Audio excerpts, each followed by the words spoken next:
RCR presenta Aquí se habla libertad con Pedro Uruchurtu.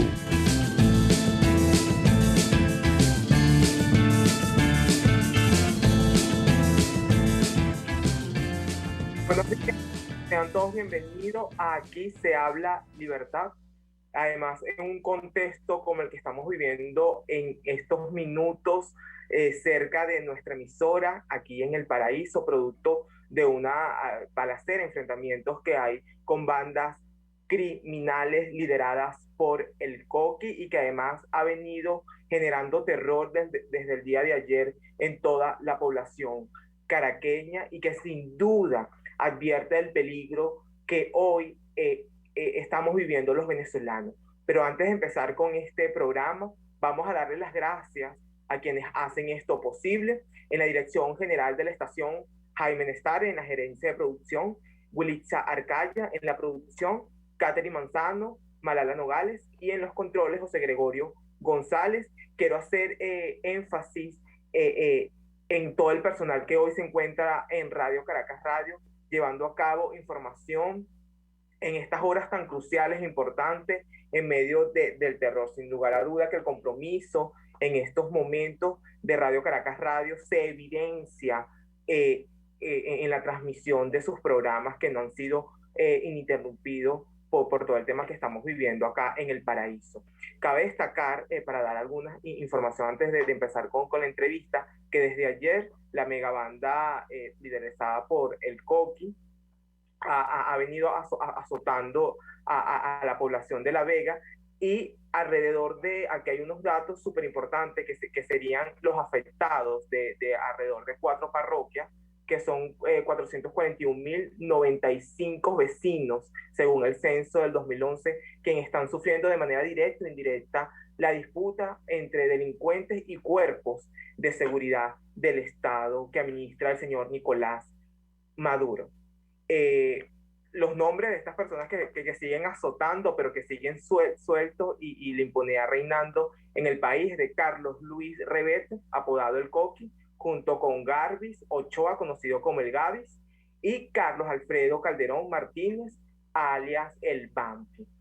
La pregunta que nos hacemos es cómo estos grupos delictivos tan armados, cómo entran las armas a una nación que supuestamente está protegida en mar, tierra, por cuerpos militares. Aquí las interrogantes sobran muchísimo y sin lugar a duda tenemos que hacer introspección y reflexión en torno a lo que se está viviendo en estos momentos en Caracas. Pero sin más preámbulos, vamos a conversar con un gran invitado, un hombre que sabe de los conflictos políticos y de los procesos de pacificación que requieren ellos. Mi invitado esta mañana, él es Miguel Ángel Martínez Meucci, un hombre que siempre está dispuesto, pero no siempre disponible, que le toca desafiar el tiempo para atender ofertas y demandas. Su compromiso indeclinable es estar en sus aulas de clase. Un venezolano que está a millas de la nación que lo vio crecer, pero que dice presente en la búsqueda de la solución de este país que añora un día volver. Él es Miguel Ángel Martínez Meucci, doctor en conflicto político y procesos de pacificación, titulado en la Universidad Complutense de Madrid. Actualmente es profesor de estudios políticos en la Universidad Austral de Chile y también es profesor universitario en la Universidad Simón Bolívar y la Universidad Metropolitana acá en Caracas. Bienvenido, Miguel Ángel, ¿cómo estás? Hola, buenos días, Justo. ¿Cómo estás? Buenos días también a todos los oyentes. Miguel Ángel, estamos viviendo unas horas cruciales acá en Caracas. Vemos cómo las bandas criminales están disputando el territorio de la Cota 905, de La Vega, y vemos cómo la población está llena de terror. Y precisamente me gusta conversar este tema contigo porque tu último artículo, que lo titulaste Dominación totalitaria, organizaciones ciudadanas y derechos humanos, tiene una frase que a mí me parece que es oportuna para empezar con la entrevista, y la voy a citar, y dice así: el totalitarismo es la victoria trágica mágica, efímera y suicida de la administración de las cosas, por sobre el imperio de la razón y de la acción comunicativa. Miguel Ángel, ¿por qué no ha sido fácil entender la lógica del poder que se esconde detrás del chavismo? Bueno, por una cantidad de razones muy variadas, ¿no? En primer lugar, porque el propio movimiento político y posteriormente gobierno del chavismo ha pasado por fases distintas, ¿no? Vemos que el chavismo ha sido muchas cosas, si lo vemos, digamos, fuera del tiempo, si lo vemos cada episodio por separado, puede parecer cosas muy distintas, ¿no? Recordemos que, en primer lugar, el país conoce a Hugo Chávez a través del episodio del golpe militar del 4 de febrero de 1992, ¿no? Posteriormente va a ser un candidato antisistema, un candidato que va a reunir a una multiplicidad de actores políticos y sociales en una candidatura de lo que algunos llaman un outsider, o sea, una persona que viene fuera del sistema tradicional de partidos. Posteriormente, digamos, la nueva constitución se hace bajo la vitola de promover la democracia participativa en un intento retórico de contraponerla a la idea de democracia representativa. Si bien sobre el papel esto no era así, en la práctica, en el discurso político, sí claramente se quería hablar de un modelo nuevo de democracia. Posteriormente viene una época bastante conflictiva que incluso amerita la participación de la OEA y del Centro Carter como instancias facilitadoras del diálogo, y a partir del 2005 se comienza a hablar de un sistema socialista, ¿no? Entonces vamos viendo que a lo largo del tiempo ha habido una serie de cambios en cuanto a la apariencia de lo que es el chavismo, pero si vemos en conjunto todos esos elementos, los reunimos y tratamos de buscar una caracterización que dé cuenta de todos ellos de forma relativamente armónica, más allá de los componentes que pueda tener de carácter populista, de la afinidad con las Fuerzas Armadas, de la retórica socialista, de la idea de revolución. La pregunta es, ¿qué concepto nos permite de alguna manera reunir todos esos aspectos en uno solo? Desde mi punto de vista, yo siento que hay elementos que recuerdan lo que es el totalitarismo, ¿no? Con esto no quiero decir que se trate de un régimen totalitario, quiero que eso quede claro, ¿no? Porque el régimen es una entidad plenamente consolidada, que tiene un tipo de reglas, de instituciones y de una forma de funcionamiento que se consolida en el tiempo. Ahora, ¿qué es lo que pasa también con las dinámicas totalitarias? Es que nunca pierden el carácter de movimiento.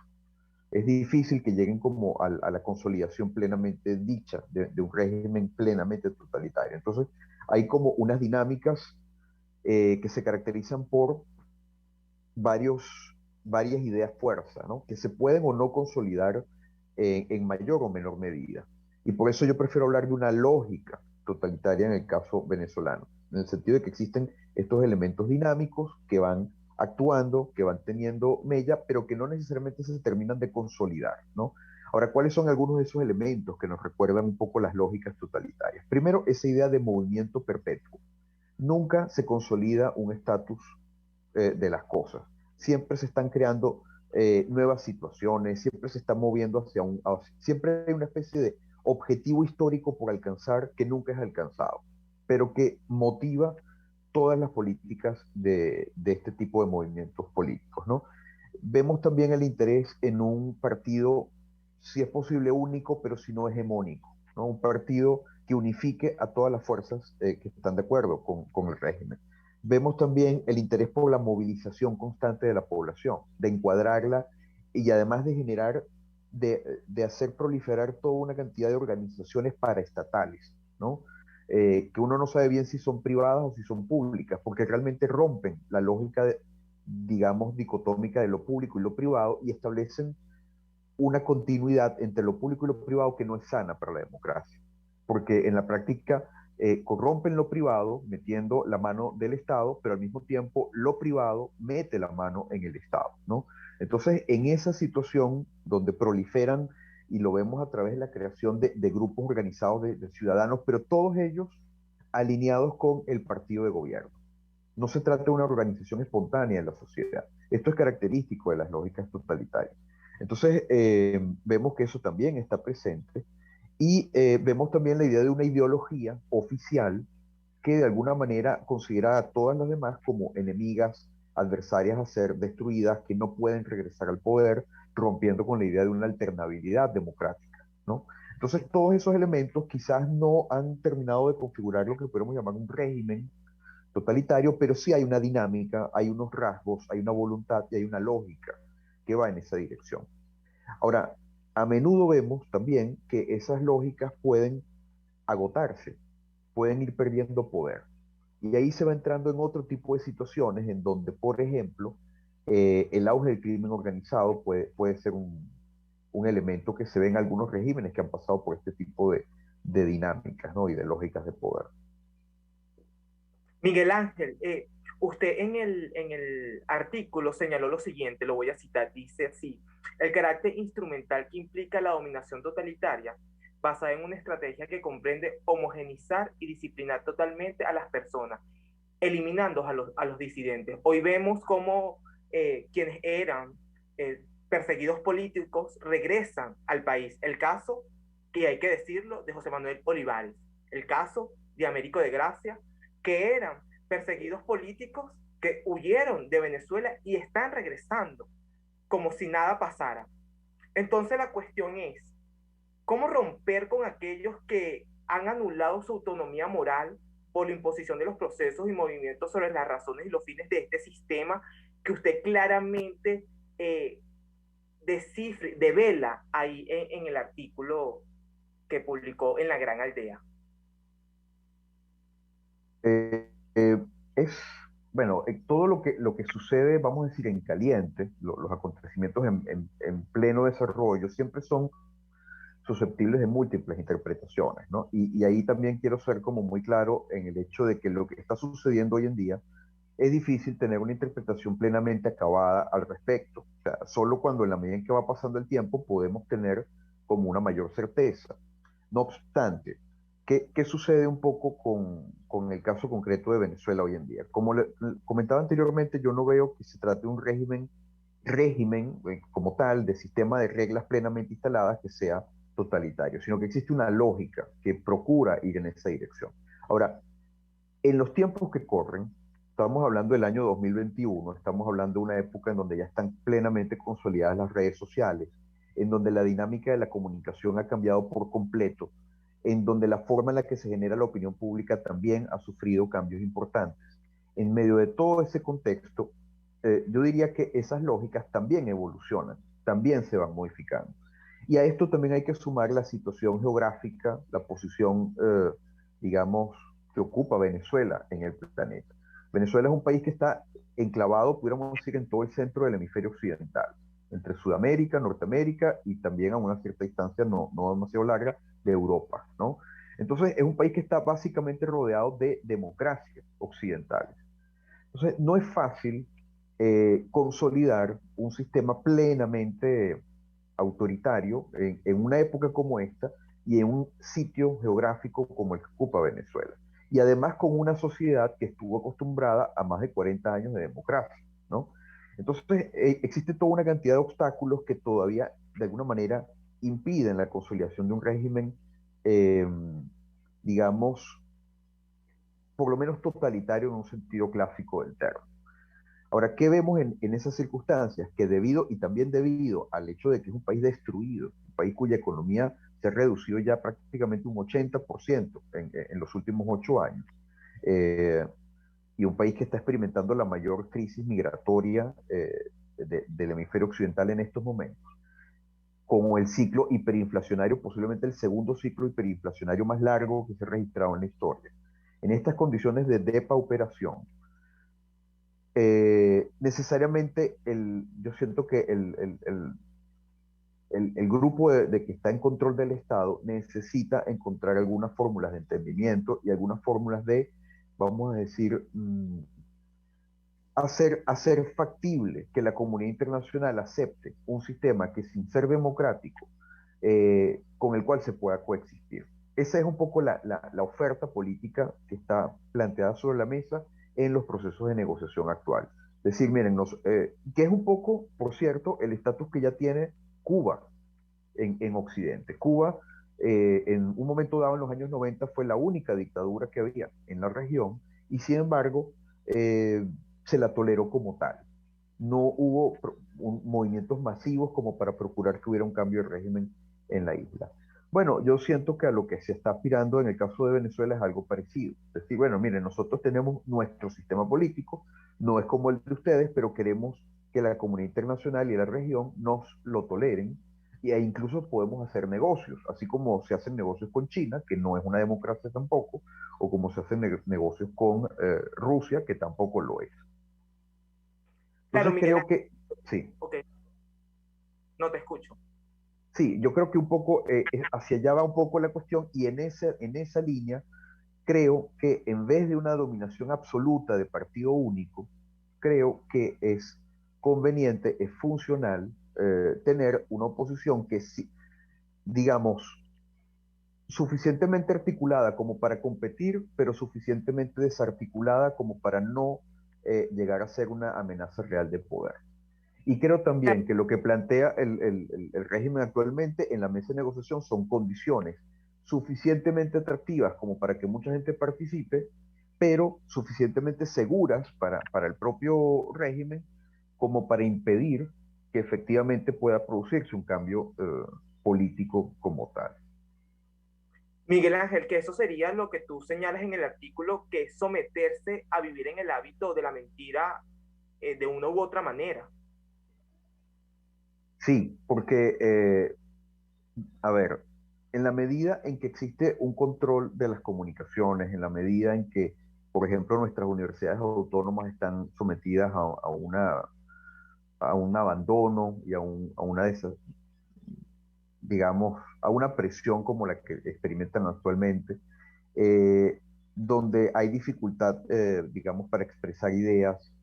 Por supuesto, la gente no, y esto también lo relaciono con una persona que mencionó en este artículo, que fue Václav Havel, presidente de la República Checa tras la caída del comunismo. Él hablaba del poder de los sin poder y hablaba de lo que él llamaba un régimen post-totalitario. En el caso de Checoslovaquia, cuando estaban unidas Eslovaquia y la República Checa bajo el control soviético. Y en ese sentido, él explicaba cómo la gente no es que creyera la ideología oficial, pero cuando ya la intensidad totalitaria había decaído, los usos, los modos, los rituales del poder se repetían para garantizar que las personas tuvieran siempre presente que estaban bajo ese control. Y aunque las personas no creyeran realmente en el sistema, ese ritual de poder, de dominación, de obediencia que estaba presente y que se expresaba a través del temor, se manifestaba a través del temor, pues hacía que la gente difícilmente pudiera eh, dedicarse a pensar algo diferente y dedicarse a trabajar por algo diferente. O sea, es un, digamos, es como la inercia de los momentos más totalitarios permanece y esto de alguna manera complica mucho las cosas. Pero entonces sin creer, a pesar de que nadie creyera en esto, la gente tampoco se dedicaba a buscar, vamos a decir, una verdad más allá del relato oficial. Y eso es el riesgo que se corre cuando se está bajo este tipo de dominación, que de alguna manera para poder sobrevivir uno se olvide de la búsqueda activa de la verdad y también de la construcción de un mundo que no esté regido por el relato oficial u oficialista, ¿no? Entonces es lo que planteaba un poco como solución o como, más que como solución, no sería la palabra adecuada, más como una forma de resistencia, como una forma de sobrevivencia, era preservar los espacios de autonomía moral de los individuos, espacios colectivos, espacios sociales, donde las personas realmente pudieran preservar a través del diálogo, a través de la lectura, a través de la acción social, a través de la acción política, preservar espacios en donde pudieran decir la verdad, donde pudieran pensar la verdad. Porque si no, la rutina, la necesidad de sobrevivir y el control establecido a través de la ideología y los rituales del poder, van haciendo mella con el paso del tiempo, van haciendo mella en la autonomía moral de las personas. Hasta que llega un momento en que las personas, bueno, deciden sencillamente sobrevivir y adaptarse. Y claro, eso es lo que, por ejemplo, él, junto con otras personas, compañeros de lucha en su momento, pues se negaban de alguna manera a aceptar.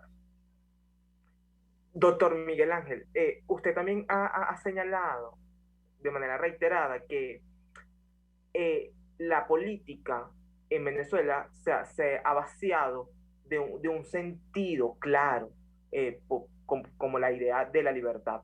Y también ha dicho que se ha perdido la relación entre palabra y realidad, vaciando el lenguaje de contenido y dividiéndonos en una multiplicidad de tribus incapaces de actuar de acuerdo con ciertos referentes compartidos.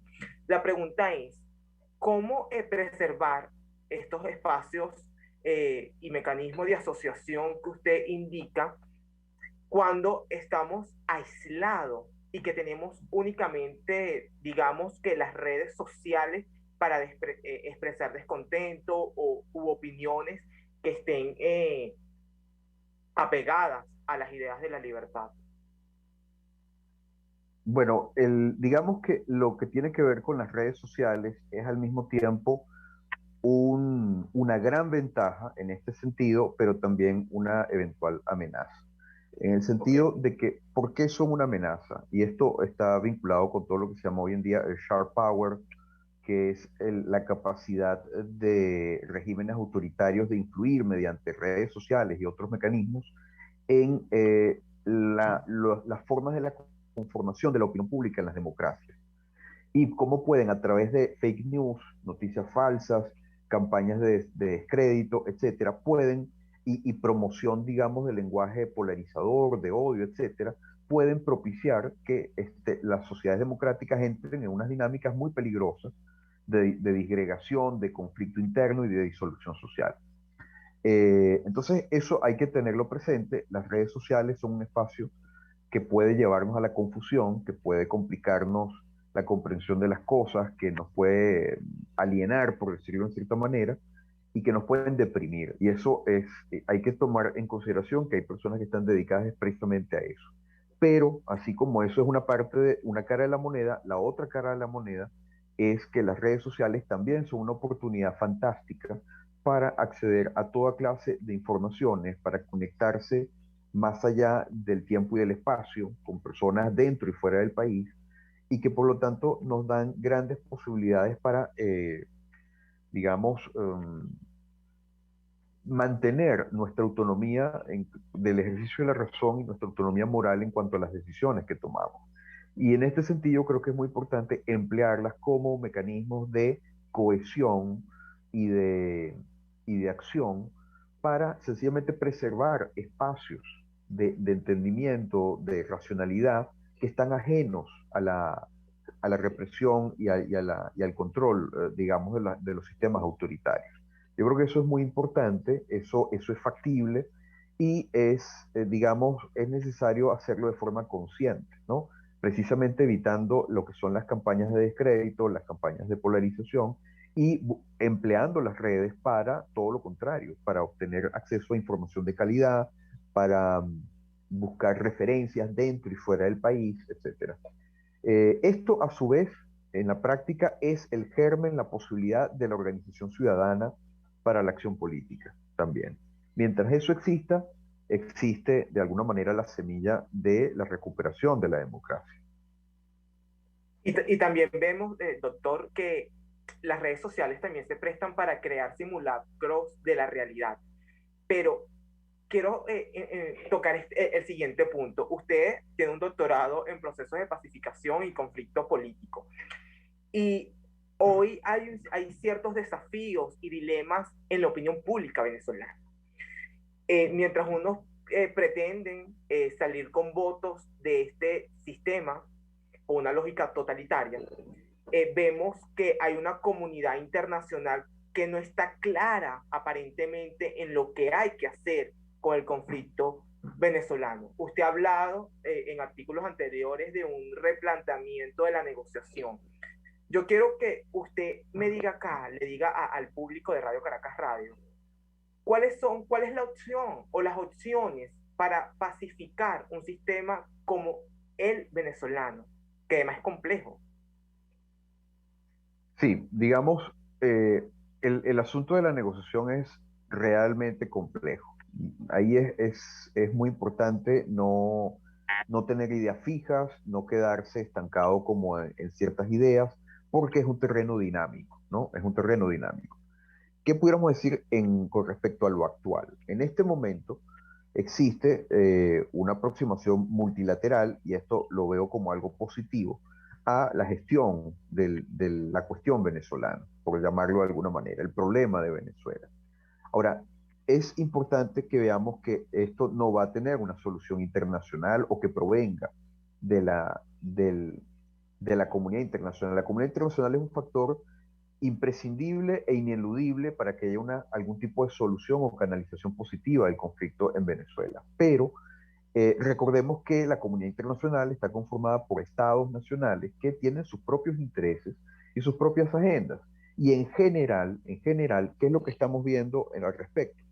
Un mundo que está en regresión autoritaria, o sea, en los últimos 5 años va aumentando el número de regímenes autoritarios y va disminuyendo el número de regímenes democráticos. O sea, está proliferando la autocracia a nivel internacional.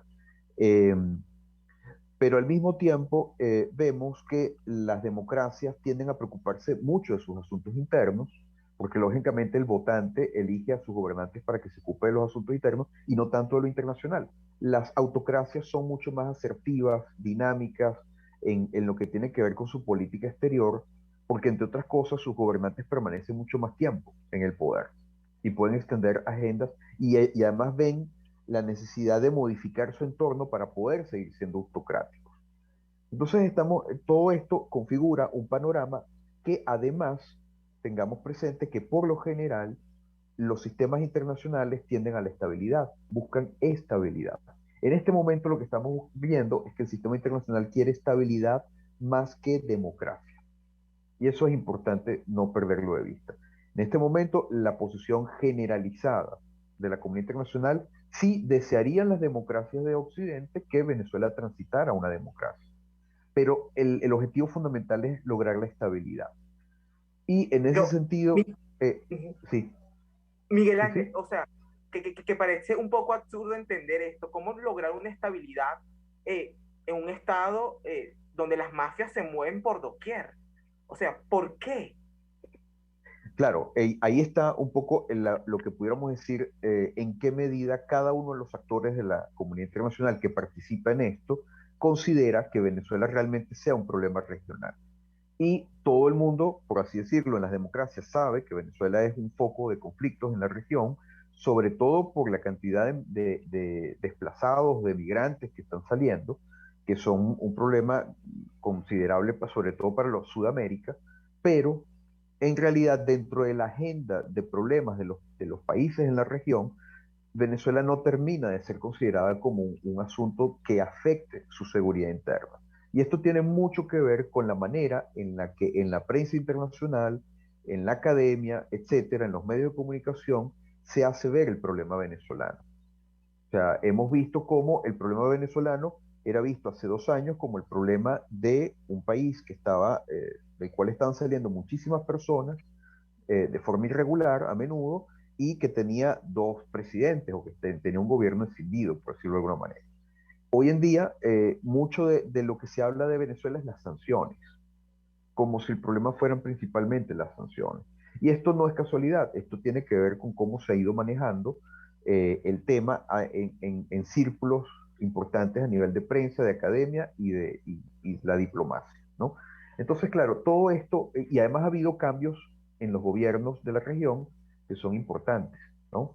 Eh, ha habido cambios en donde han llegado gobiernos quizás más afines a lo que es el Claro, chavismo. Entonces, todo esto va configurando un panorama por el cual se está buscando una situación, en primer lugar, de estabilización. Entre otras cosas, porque también se considera que esa es la mejor forma de dar acceso a la ayuda humanitaria. Mi posición personal es que si bien todo esto es comprensible y puede ser loable desde ciertos puntos de vista, es claramente insuficiente para proporcionar una solución integral al problema. Estos son, por decirlo en criollo, pañitos calientes. O sea, se está corriendo la arruga Se está confiando en que la estabilización pueda permitir más adelante una transición ordenada a la democracia, pero creo que esto se está haciendo en un contexto en el cual claramente el control de la situación sigue estando en manos de los factores autoritarios. Con lo cual yo Claro, no veo claro que esto ayude en el mediano o largo plazo de una manera clara. Pero todo esto está en movimiento y por supuesto hay que mantener siempre eh, los ojos abiertos e ir viendo hacia dónde van las cosas. claro, Miguel Ángel, y hay algo muy importante que es que la comunidad internacional pretende, y es mi posición además como periodista y venezolano, que nos conformemos con algo que ellos no permitirían jamás en su país. Porque yo no veo a un Estados Unidos, a un Ecuador, a una España, permitiendo coexistir con bandas criminales como lo que sucede en La Vega. O sea, porque la violencia aquí está naturalizada. Entonces, es absurdo ver las pretensiones a veces de la diplomacia y de entenderlo, porque quienes estamos aquí viviendo el conflicto en Venezuela, vemos la urgencia y sabemos que el tiempo es finito y que no podemos esperar a que se dé un diagnóstico claro a la comunidad internacional para que puedan actuar. Pero para ir cerrando la pregunta, porque sé que estás corto de tiempo, la entrevista, disculpa, una última pregunta, Miguel Ángel. Tú hablabas en el artículo de reencontrar la política nuevamente con fundamentos en la verdad. Entonces, me pregunto, ¿cómo es posible reencontrar la acción política en Venezuela cuando hay diagnósticos dentro de la oposición que son justapuestos y no da un mensaje claro a la comunidad internacional? Y que mientras uno piden la salida rotunda de Nicolás Maduro y de todo un sistema, y otros que pretenden irse por el camino del hábito de la mentira a través de una farsa electoral, que sabemos que no va a, a patrocinar la salida de Maduro y de todo su entramado. Bueno, es realmente complicado. Si alguien tuviera una respuesta a esta pregunta, bueno, sería un genio, ¿no? Yo creo que una de las cosas que hay que asumir es que las distintas posiciones que existen con respecto a esto, eh, bueno, cada una de ellas procura hacer lo que considera mejor, ¿no? Algunos, por supuesto, saben que las elecciones en el contexto actual no van a ser las elecciones deseables, ¿no? Esto dentro y fuera de Venezuela. Pero los que prefieren ir consideran que esa es la forma de iniciar el camino, de irse aproximando a la posibilidad de un entendimiento y de ir transitando poco a poco, de ir construyendo la base necesaria para un cambio político. Eh, y vamos a estar claros, eso sería lo deseable, que esto pudiera funcionar. Yo lo que considero es que en esas negociaciones hay que tener en cuenta también lo que es el balance de poder, la correlación de poder y entender que si se negocia mal, si los demócratas negocian mal y se conforman con muy poco, pierden mm, poder de negociación de cara al presente y al futuro. Y creo que entonces es muy importante, por así decirlo, articular poder social, poder civil, opinión pública, eh, hacer el trabajo internacional. ¿Para qué? Para consolidar posiciones de negociación en donde las cosas puedan mejorarse. Porque si, digamos, los términos de una negociación conducen a un resultado que claramente queda en el terreno de la autocracia, esto no, creo yo, no nos lleva en una vía hacia la transición, sino que nos lleva en una vía hacia la consolidación de la autocracia. Porque es una autocracia que necesita ser vista como democracia. Necesita ese ropaje, ¿no? Y creo que es muy importante que eso no se alcance. Porque poco a poco van calando ideas como las de que la crisis venezolana tiene que ver con las sanciones. Tener que ver, tiene que ver, pero no es la causa ni remotamente de la situación actual económicamente. Entonces, Claro. esas ideas se van afianzando en el tiempo y nos hacen perder de vista la realidad de las cosas que además como ciudadanos venezolanos nos consta, porque hemos vivido ese proceso y sabemos de dónde viene la raíz del problema. No necesitamos que nos lo diga un académico ni un periodista internacional. Entonces, yo creo que no podemos, digamos, sacrificar lo que sabemos por experiencia propia de cara, digamos, de cara a lo que nos dicen a veces desde otras latitudes o otras opiniones, en donde nos dicen qué es lo que tenemos que hacer, pero al fin y al cabo es nuestra vida y cómo vivirla lo que está en juego. Somos los principales protagonistas del asunto y por lo tanto la solución en última circunstancia tiene que venir de nosotros.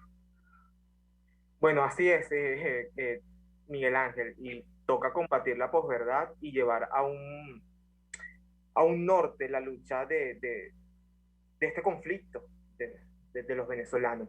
Pero nada, fue un placer poderte tener acá conmigo en Aquí se habla libertad. Recuerde que estuvimos hablando con Miguel Ángel Martínez Meucci, doctor en conflicto político y proceso de pacificación. Muchas gracias, Miguel Ángel. Gracias a ti, Justo, y bueno, feliz tarde a todos los oyentes. Así es, hablamos con Miguel Ángel Martínez Meucci. Vamos a una breve pausa comercial y a regreso estaremos hablando con Mirla Pérez para seguir ahondando en este tema que estábamos conversando con el doctor Martínez. Vamos a una pausa. Usted escucha Aquí se habla libertad con Pedro Urruchurtu. Síganos en Twitter en @RCR750, la radio que se ve. Puedes seguirnos en nuestras redes sociales. En Twitter, @RCR750, la radio que se ve. Amigos, nace un nuevo concepto de farmacia en Venezuela. Farmacia CVS y más. Todo lo demás. En Farmacia CVS, en español CVS, lo consigues todo en un solo lugar. Salud, belleza, hogar y comida. Un nuevo concepto en todo para un nuevo concepto de vida. Farmacia CVS y más está en el CCCT nivel C1, frente a Beco y al lado del Banco Mercantil. En Instagram, FarmaCVS. Farmacia CVS y más. Todo lo demás. Ante el agobio diario, siempre se agradece una pausa. De lunes a viernes, Verónica Oliveros te trae un cafecito para el alma en Sin Estrés, la revista radial de Radio Caracas Radio, con música, cultura, salud, emprendimiento, terapia, astrología y más. Cada tarde a las 3 nos ponemos en modo Sin Estrés por RCR, la radio que se ve. Mis amigos, una empresa comprometida y responsable con su personal es una empresa segura y Produzca es la compañía pionera en Venezuela que ofrece la mayor cantidad de equipos de comprobada calidad para garantizar la seguridad integral de toda la nómina industrial de cualquier empresa. El catálogo de Produzca es inmenso, todo tipo de guantes, cascos, accesorios y productos varios de protección para tu personal. Conoce más de Produzca en www.produzca.com. Produzca, seguridad en tu empresa de los pies a la cabeza. Voz de América. Información precisa, completa, veraz, objetiva e independiente. Directo a tu pantalla. De lunes a viernes a las 2 de la tarde por RCR 750. Mis amigos, quiero hablarles de Dilab Biodiagnóstica, un nuevo laboratorio clínico con un concepto original. Además de estar dotado con los equipos de la más reciente tecnología y el personal de más alta calificación, Dilab Biodiagnóstica te ofrece ambiente y trato amables y los precios más económicos en todos tus exámenes de laboratorio. Pide tu cita en el 0212-945-5788. Dilab Biodiagnóstica, precisión y confianza en laboratorio clínico. RCR 750 AM, porque lo bueno une.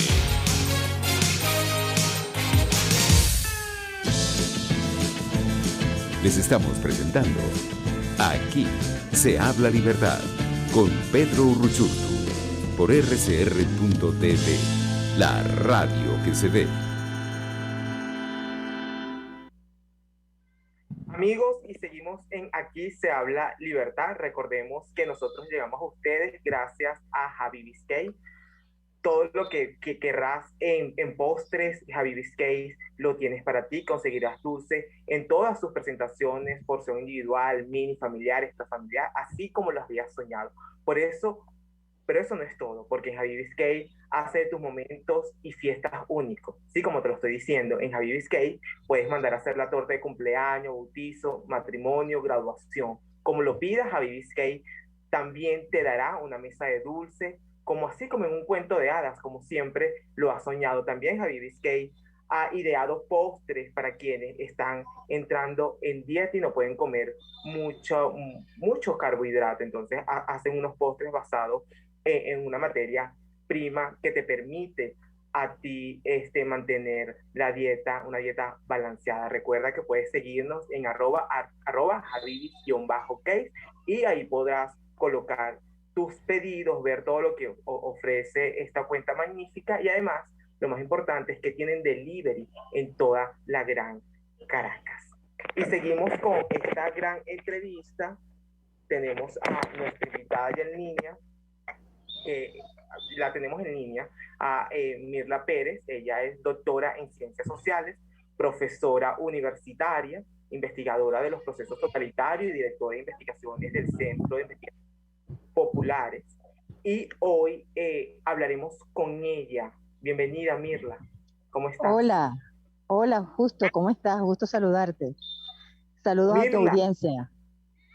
Mirla, un artículo increíble que salió hoy tuyo, que es desde el que vamos a conversar.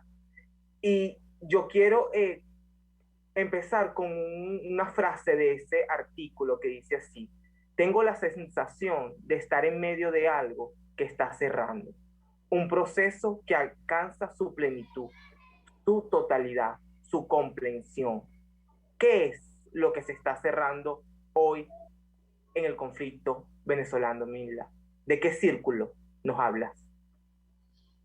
Fíjate, Justo, a raíz de las distintas investigaciones que llevamos adelante, voy a prender la pantalla a ver si no se me corta la comunicación.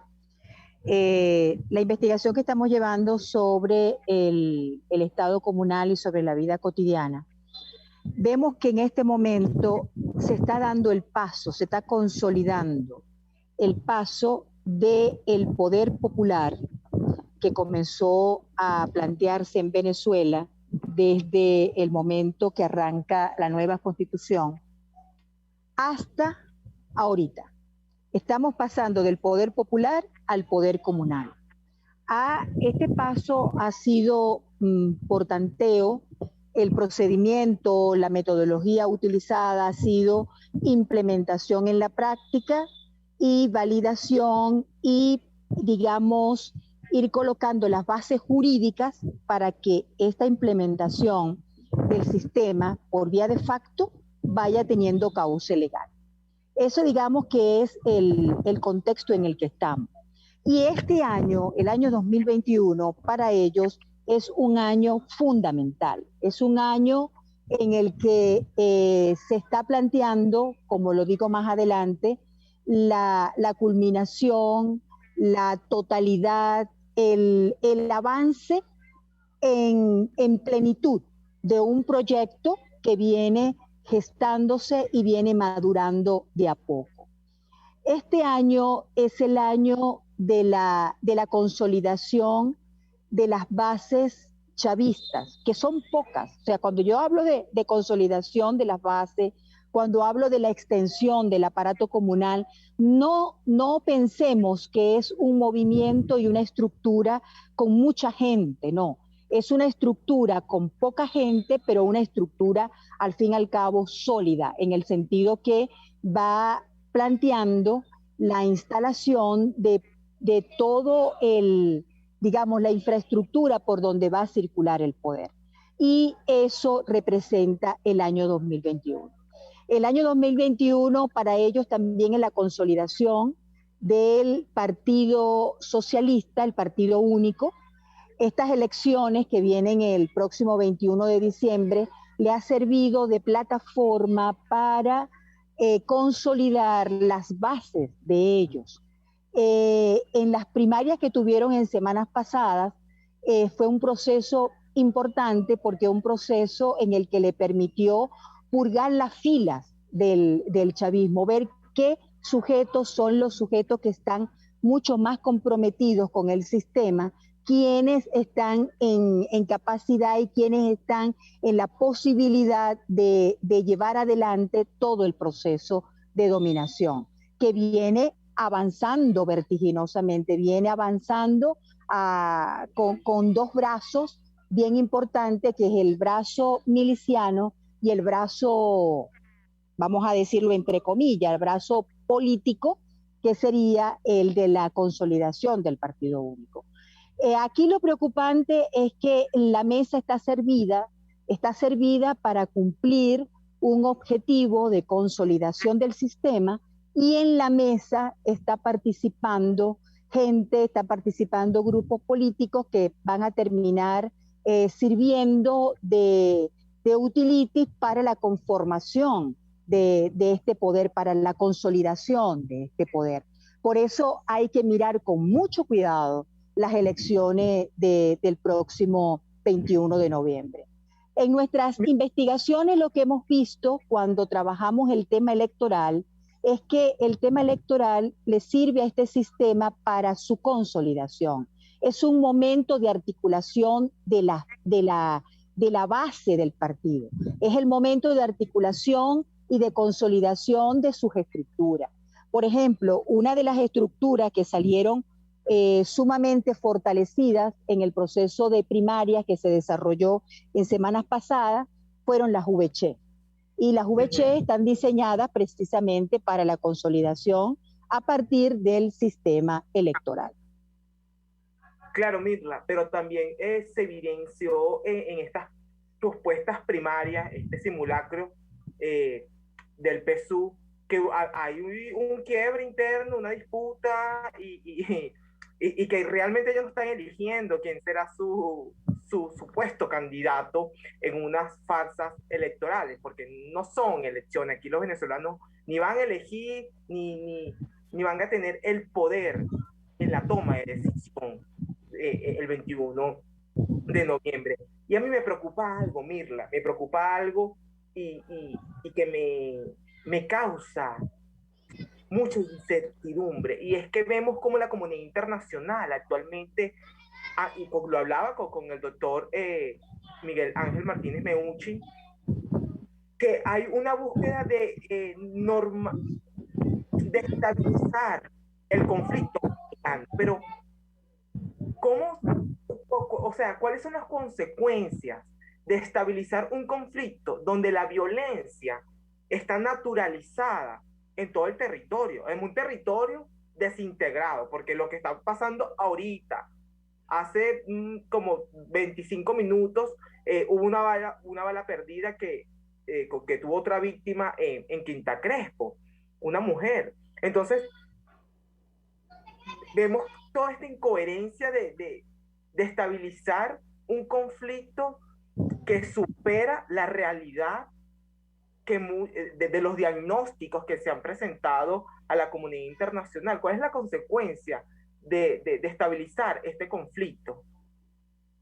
Claro, en ese sentido te decía ahorita que este año es fundamental para el chavismo. Por eso no quiero dar la idea de que el chavismo es monolítico, porque no lo es. Esa idea, y en las elecciones primarias quedó claro. Se ve que hay facciones dentro del propio chavismo que están luchando por el poder. Por ejemplo, tienes casos emblemáticos como la salida del juego electoral, vamos a ponerlo entre comillas, del régimen, en el caso del estado Zulia del gobernador Omar Prieto. No es el candidato, no fue elegido para representar al chavismo en las elecciones regionales. ¿Quién está detrás de eso? ¿Quién está detrás de esas postulaciones? Uno vio en el trabajo de campo cómo las VC llegaron con las listas armadas. O sea, ¿qué facción de poder está teniendo y está montando esa mano invisible que está montando todo ese escenario? Ahí hay un elemento de conflictividad. En ese sentido, el régimen quiere avanzar en la consolidación, en consolidarse como sistema de dominio. Y por eso pone la mesa, por eso te coloco la metáfora de la mesa. Pone la mesa para que otros intervengan, en este caso la oposición intervengan en el juego de la consolidación. Aquí no hay otro juego. El juego está en que participar en las elecciones de noviembre es participar de un proceso que busca precisamente la consolidación y busca precisamente la unificación de las fuerzas del propio régimen, en el entendido que están manejándose permanentemente en tensión. Como tú dices, este es un escenario, este es un país fragmentado. Aquí ya la noción de nación la hemos dejado a un lado. Basta ver cómo cada vez es más difícil desplazarse por el territorio nacional, ver cómo cada una de las regiones termina teniendo unos jefes que les gobiernan, que no tienen nada que ver con el poder ni con la política, sino con otro tipo de juegos. Entonces, eso hay que tenerlo en cuenta. Ese escenario volátil tiene que tener un punto en el que pueda consolidarse, en el que pueda por lo menos establecer unos puntos de seguridad que permita avanzar el sistema. El sistema no puede seguir avanzando con esta suerte de anarquía. Tiene que avanzar con un mínimo de juego acordado con el otro. ¿Y cuál es el punto de acuerdo con el gran movimiento opositor en Venezuela? El punto de acuerdo está en este momento, en el año 2021, en el mes de noviembre, está basado precisamente en las elecciones. Hacer que participes conmigo en un proceso, es decir, conmigo, con el régimen, hacer que se participe con el régimen en un proceso de consolidación y en un proceso que les permita ir como acotando el conflicto. El conflicto se desparrama porque además quienes están interviniendo en él, por ejemplo, hoy media Caracas está prácticamente paralizada y estamos prácticamente en toque de queda en todo el oeste, por una situación del crimen organizado.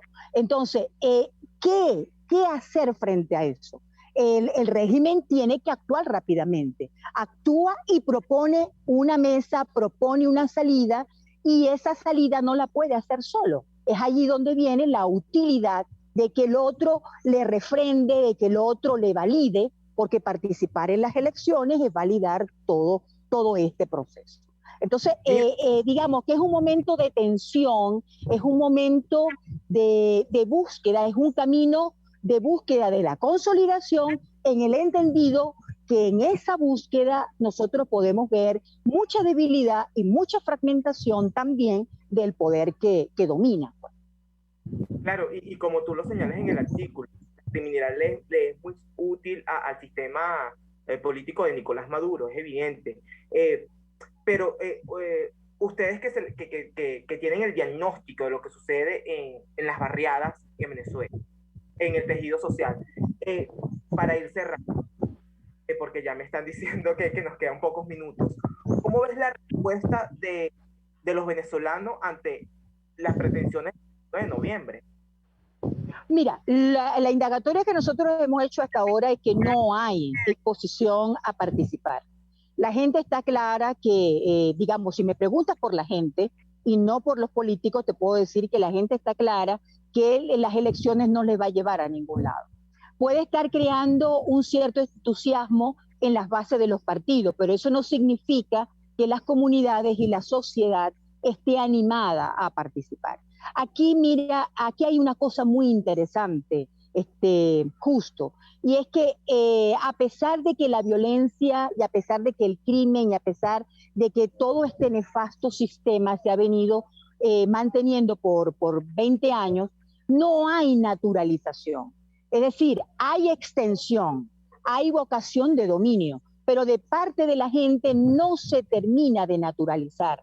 La gente siempre tiene sorpresa frente a eso. La gente está resistiendo, se resiste en su vida cotidiana, se resiste en su cultura, se resiste en las expresiones más elementales de la vida, en la solidaridad, en el compartir. Digamos, hay todo un movimiento de solidaridad y de resistencia de parte de la población en general. No estoy hablando de partidos, estoy hablando de la población, de las comunidades.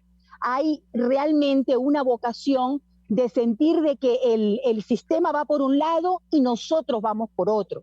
Hay un 80% de venezolanos que estamos en contra de todo esto, pero que sabemos que, y eso es lo que uno ve, te estoy más o menos replicando lo que uno escucha en las comunidades, pero está dispuesto a otras cosas y no está dispuesto a refrendar el sistema a partir de un movimiento electoral en estas condiciones.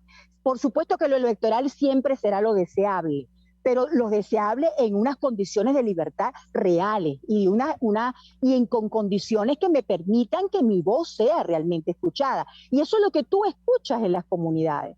Entonces, digamos que el 80%, 85, 90%, no sé, vamos a decir que somos 85%, estamos en desacuerdo y queremos apostar por un camino diferente, y el 15%, que es el camino del dominio, se logra imponer porque tiene la fuerza y tiene las instituciones. Y del otro lado no hay quien canalice, que le dé cauce a todo este descontento de la gran mayoría de los venezolanos. Yo creo que el reto en este momento, el desafío que tenemos es muy grande, porque a este punto en el que estamos, el régimen no ha logrado someternos, por lo menos no a la población, no a la sociedad civil, no a las comunidades. Entonces, ahí hay un gran reto, ahí hay un gran desafío para poder lanzar hacia adelante un camino que nos lleve a la libertad. Así es, Mirla. Yo creo que el mayor enemigo de la autoridad, y más cuando es criminal, es el desprecio, y eso es lo que el 21 de noviembre, estoy plenamente seguro, la sociedad venezolana, adentro y fuera del país, vamos a demostrar una vez más, porque queremos a Maduro y a todo el sistema criminal, pero fuera de raíz. Así que fue un placer tenerte conmigo, se nos acabó el tiempo. Muchas gracias. Un gusto conversar contigo, Mirla. Será hasta la próxima. Hasta la próxima. Gracias. Amigo, llegado al final del programa, el tiempo se nos pasó volando, me comí unos minutos de más, así que nos vemos en una próxima entrega en Aquí se habla libertad, todos los jueves a las 11 de la mañana. Fue un gusto estar con ustedes. RCR presentó Aquí se habla libertad con Pedro Urruchurtu.